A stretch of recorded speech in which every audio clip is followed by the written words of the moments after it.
skin issues, allergies, all that other stuff. So if you're dealing with a dog with allergies, so forth and so on, you're probably going to have various issues until you can up the strength of the microbiome. The challenge is,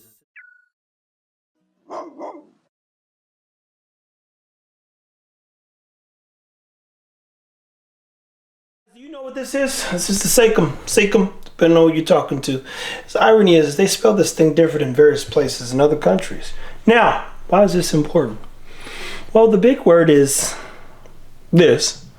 The simple answer is, maybe I'll tell you in a second. But dogs actually have underdeveloped cecums. And do you know what that leads to?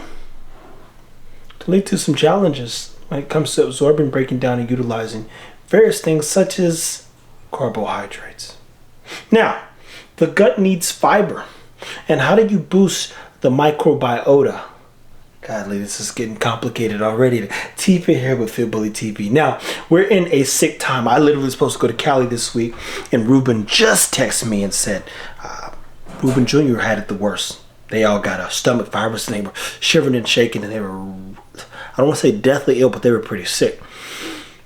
During the wintertime, what's one of the things we do? We bundle up, right? When we bundle up, we prevent the sun, which if you're African American, you need, getting to our skin. Everybody half naked in the summer. I know I'm out there half naked.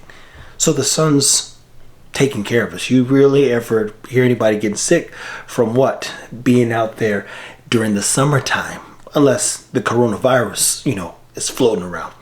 But what is one thing you could do to boost your immune system? Take some vitamin D3. It'll help sustain your immunity, to say the least, because clearly the sun can't get through this. Now, we went through UVA, UVB, and UVC rays and how the UV works, but 9 out of 10 people, if you do go spend 30, 40 minutes out there, you're going to be out in the sun in 12-degree weather. It was 9 degrees and some shit the other day in Dallas. Nobody got time for that. So then it goes back to our dogs.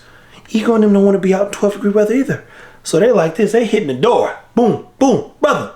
Let me in. It's raining, it's muddy. Try and turn back around today.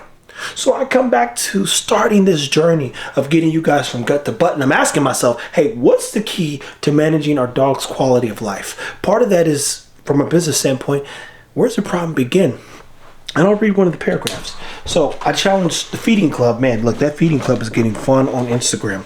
Those people are asking good questions, and they're actually hot. They're like engaged. So dogs have highly elastic, highly acidic stomachs with undeveloped cecums and the short, fast intestinal tracts of a carnivore. Let me see this. It didn't say anything else about that. The cecum, to be clear, that word is literally nowhere else on this page. And I've gone through and went through rabbit holes. So I say, well, what is the cecum? Oh, it's a fermentation tank that herbivores have so they can process carbohydrates. So when you think about that being a thing, right? For one, dogs hold on to the food a little bit longer than we do. And what that also means is, mind you, ours is 24 feet, our gastrointestinal tract, theirs is about 12. And they hold on to their food longer. Well, carnivores have a different processing system. But let me just give you some solution. Let me start with one thing, because we're going to go gut to butt. I'm going to take you down a journey with this. Very simply put, add sauerkraut to your dog's meals. See if you can get them to eat a third a cup of sauerkraut, whatever meal that you're taking or that you're giving them, to keep the microbiome strong. Because when the cecum is not fully developed, you also have a challenge, the dog does, with microbials and their job inside the body, depending on what you read and what you study.